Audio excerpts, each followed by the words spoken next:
మౌనాన్ని అవసరాన్ని బట్టి వాడాలి కానీ అన్ని వేళలా మౌనంగా ఉంటే సమాజం నిన్ను వెక్కిరిస్తుంది.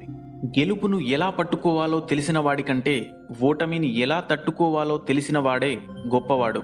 జీవితం అనేది ఓ అవకాశమైతే దాన్ని వదులుకోకండి. బాధ్యత అయితే నెరవేర్చండి. ఒక ఆశయమైతే సాధించండి.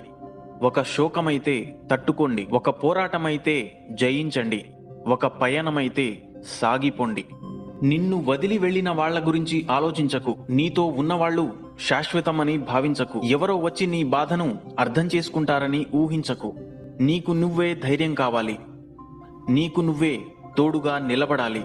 ఒక చిన్న మొక్క నాటి ప్రతిరోజు వచ్చి కాయ కాసిందా అని చూడకూడదు. ఎందుకంటే అది పెరగాలి. మొక్క వృక్షం కావాలి, పుష్పించాలి, పిందెలు రావాలి. అవి కాయలై పండితే తినగలం. అలాగే నేను ఇది కావాలి